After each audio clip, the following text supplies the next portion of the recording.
Bueno, mi nombre es Karen Dayana de la Cruz Santos, soy estudiante de maestría en la Universidad Autónoma de Guerrero, México, y a continuación voy a presentar el proyecto que lleva por título Evaluación de la calidad seminal y la fragmentación del ADN espermático en pacientes con problemas de fertilidad.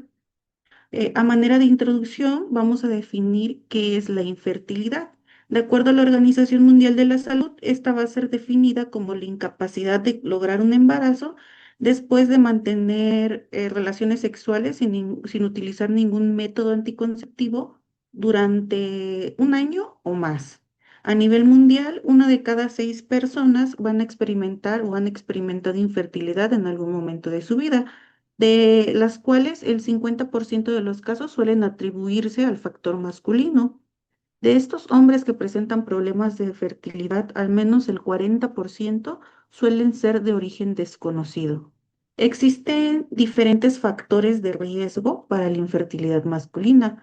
Entre los factores anatómicos se encuentra la presencia del varicocele, o la obstrucción del conducto eyaculador. También va a haber otros factores como el haber presentado o estar cursando una infección por diferentes microorganismos como Escherichia coli, Chlamydia trachomatis, Ureplasma, Mycoplasma y el virus de las paperas. Que el hombre sea de edad avanzada también puede ser un factor de riesgo para padecer problemas de fertilidad, y también va a influir mucho el estilo de vida de estas personas. El tener malos hábitos alimenticios, el que presenten obesidad, que tengan hábito tabáquico, el uso de drogas recreativas como la marihuana o el alcoholismo puede ser un factor también que desencadene o que favorezca los problemas de infertilidad. También el estar expuestos, ya sea de manera laboral o en su vida cotidiana, a diferentes factores como las ondas electromagnéticas, como las radiaciones que se emiten por los celulares o por los computadores, o algún otro tipo de radiación, o el estar expuesto a sustancias químicas, como aquellas personas que trabajan con fertilizantes o pesticidas, va a afectar su capacidad reproductiva, incluso el estar expuestos a altas temperaturas, ya que para que se lleve a cabo un proceso correcto de espermatogénesis, los testículos tienen que tener una temperatura de 35 grados aproximadamente. Bueno, nosotros evaluamos la calidad seminal y la fragmentación del AD espermático en este estudio. Para la evaluación de la calidad seminal, la Organización Mundial de la Salud ya tiene un manual para la examinación y el procesamiento del semen humano, el cual va en su sexta edición, que nos da ya los procesos estandarizados de cada una de las pruebas para evitar que haya sesgos en su interpretación. Este manual nos proporciona valores de referencia tanto para parámetros macroscópicos como microscópicos, incluyendo la concentración, la movilidad, la morfología, la vitalidad de los espermatozoides. Los valores de referencia son para la población en general. Ahora, en cuanto a la fragmentación del ADN, bueno, aquí es importante mencionar que esta fragmentación del ADN puede ser de dos tipos, ya sea de cadena sencilla o de doble cadena, y estas rupturas van a comprometer la viabilidad del espermatozoide. Estas alteraciones o esta fragmentación del ADN espermático se ha asociado en muchos casos a infertilidad de origen desconocido y abortos de repetición. Para evaluar la fragmentación del ADN, utilizamos la técnica de dispersión de la cromatina espermática. Es una técnica sencilla, evaluada en microscopio de campo claro, donde podemos observar los espermatozoides con un ADN íntegro, presentan un halo alrededor de la cabeza del espermatozoide, y aquellos con ADN fragmentado únicamente se observa la cabeza del espermatozoide sin ningún halo o con un halo muy pequeño que es apenas imperceptible. Ahora, existen diferentes causas de la fragmentación del ADN espermático. Una de ellas puede ser los defectos en la compactación de la cromatina. De manera normal, durante el proceso de espermiogénesis, los nucleosomas del esperma pasan por una modificación de histonas. Primeramente, estas histonas se van a reemplazar por proteínas de transición y posteriormente por protaminas. Estas protaminas van a hacer que el ADN quede formado en estas estructuras circulares que son conocidas como toroides. Y estos toroides son los que le van a dar a la cromatina del ADN la estabilidad y su alta condensación. Es decir,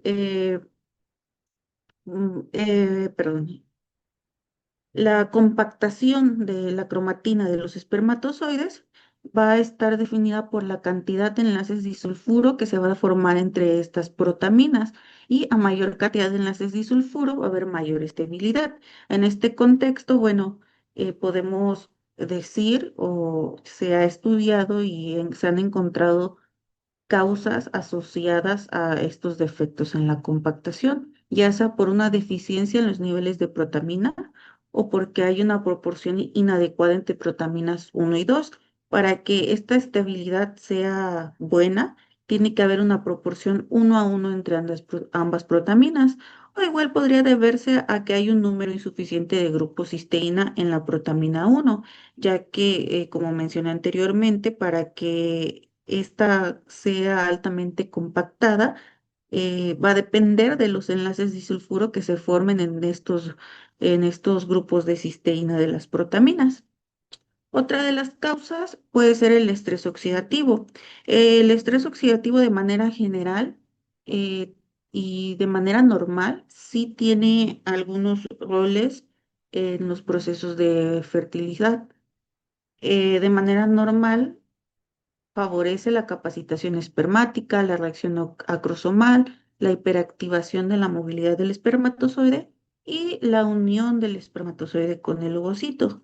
Sin embargo, cuando estos niveles de especies reactivas de oxígeno se elevan debido a factores endógenos como el varicocele o exógenos como el tabaquismo, el alcoholismo, entre otros, el estrés oxidativo tan alto va a ejercer roles patológicos, como puede causar peroxidación lipídica de las membranas del espermatozoide, puede actuar directamente sobre el ADN espermático y también puede causar apoptosis, es decir, cualquiera de estos mecanismos por los que el estrés oxidativo haga su efecto va a causar infertilidad en los hombres o puede causar infertilidad en los hombres. Ahora bien, para evaluar la infertilidad en un hombre de manera general, suelen basarse en un análisis convencional del semen, es decir, solamente evalúan su aspecto macroscópico, como es su volumen o su pH, la cantidad, bueno, y microscópicamente evalúan la movilidad, la concentración, la vitalidad y la morfología.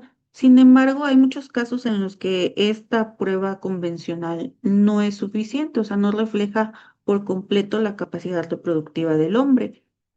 Por lo tanto, ya hay otros estudios en los cuales han buscado la asociación entre la fragmentación del ADN y la fertilidad o la infertilidad.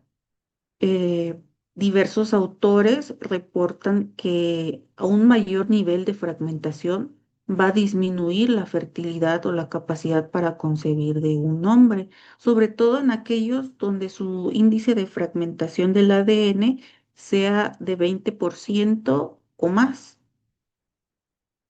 Estos altos niveles de fragmentación se han asociado a diferentes procesos, como una menor tasa de fecundación, una peor calidad embrionaria, una menor tasa de implantación o una mayor tasa de abortos, además de que eso se ha asociado a fallos en las diferentes técnicas de reproducción asistida. El objetivo general de este estudio fue evaluar la utilidad de la prueba de fragmentación del ADN espermático como una prueba diagnóstica complementaria al seminograma convencional en pacientes con problemas de fertilidad, considerando además los antecedentes clínicos y los factores de vida de estos pacientes. Bueno, para este estudio, como había mencionado, evaluamos la calidad seminal mediante un análisis básico o análisis convencional del semen y mediante la prueba de fragmentación del ADN espermático mediante dispersión de la cromatina. Seleccionamos hombres entre 18 y 55 años de edad que no presentaran azoospermia previa diagnosticada y bueno, como parte de nuestros resultados, en la tabla 1 podemos observar que nuestra población presentó normosospermia en un 49,5%, es decir, casi la mitad de nuestra población no tenía ningún parámetro seminal alterado. Sin embargo, el 50,5% restante presentó al menos un parámetro alterado, en su mayoría fue la teratosospermia, que es una alta cantidad de anomalías morfológicas en los espermatozoides, en un 37,6%, seguido de otras alteraciones como ligosospermia, que es un bajo porcentaje de movimiento, de concentración, y astenosospermia, que es un bajo porcentaje de movimiento. En un 5,5% de nuestra población encontramos que la causa de la infertilidad de los hombres era porque presentaban azoospermia, es decir, no presentaban ningún espermatozoide en su eyaculado. En la figura 1 podemos observar la comparación entre las categorías del índice de fragmentación y el diagnóstico seminal. Es decir, del lado izquierdo observamos que entre los pacientes con normosospermia, el 74,4% tenían un índice de fragmentación normal. Sin embargo, el 29,6% sí presentó un nivel de fragmentación moderado, establecido entre el 15 y el 30%. Y por otra parte, en cuanto a los pacientes que tenían alguna alteración seminal, observamos que el 49%, a pesar de tener una alteración seminal, tenía un índice de fragmentación normal menor al 15%.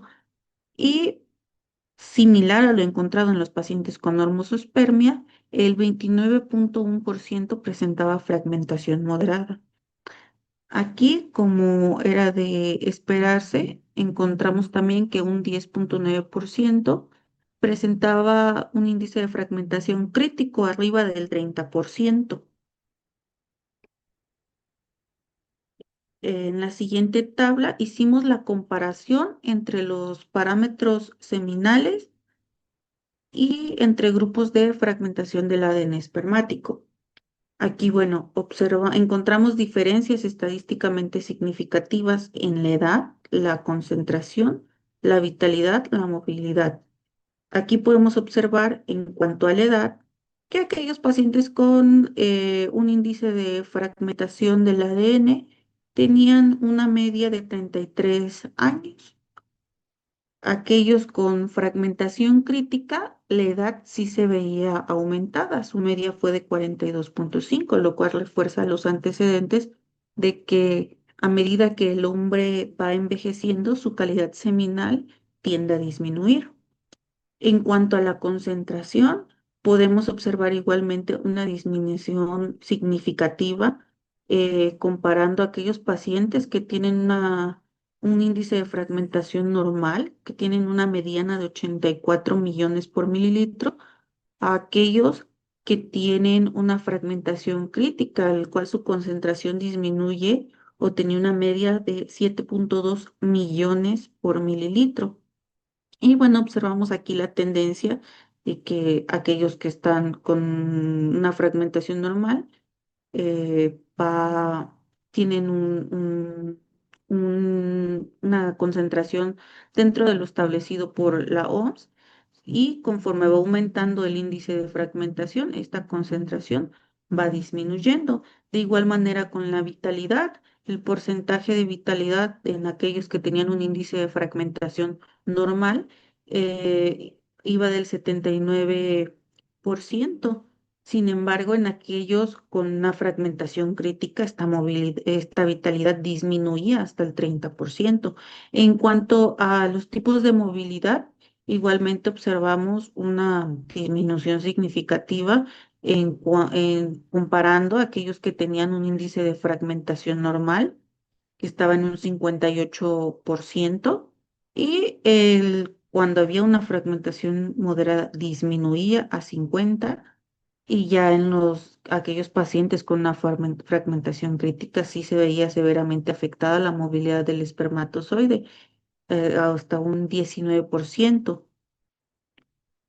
Y bueno, en la siguiente tabla también hicimos una comparación de estos parámetros seminales entre los grupos de fragmentación del ADN espermático. Evaluamos diferentes variables como la alimentación, el ejercicio, los suplementos alimenticios, el sobrepeso, el que tuviera algún antecedente varicocele o de paperas, presencia de fiebre el último mes, si fumaban, si tomaban o si estaban expuestos a algún factor como los antes mencionados, ya sea en su trabajo o en su vida cotidiana.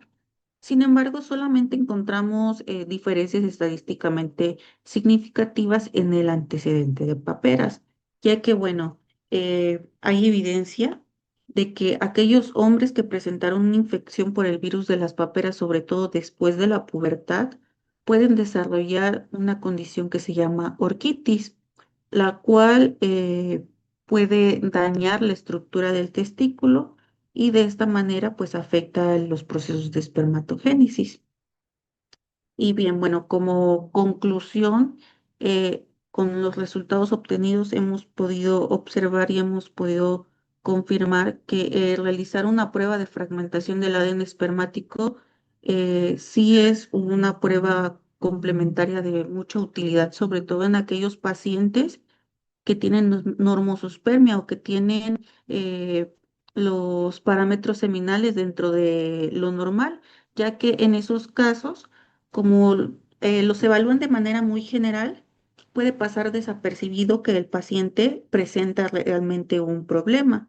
Y bueno, también es importante para los casos en los que tienen alguna alteración seminal, porque no todos los que tienen una alteración seminal van a presentar niveles altos de fragmentación. Sí pueden presentar al menos un poquito más de complejidad o puede ser un poquito más difícil para ellos concebir, pero su fertilidad no se ve tan comprometida si tienen un índice de fragmentación normal como aquellos pacientes que tienen un nivel de fragmentación muy elevado. Y bueno, para finalizar, quiero agradecer a la Universidad Autónoma de Guerrero, de la cual soy estudiante de posgrado en medicina de laboratorio, al Laboratorio Fertiméxico por las facilidades prestadas para la recolección de la muestra y la manipulación y procesamiento de estas, y a la Secretaría de Ciencia, Humanidades, Tecnología e Innovación por los recursos proporcionados para el desarrollo del posgrado. Gracias.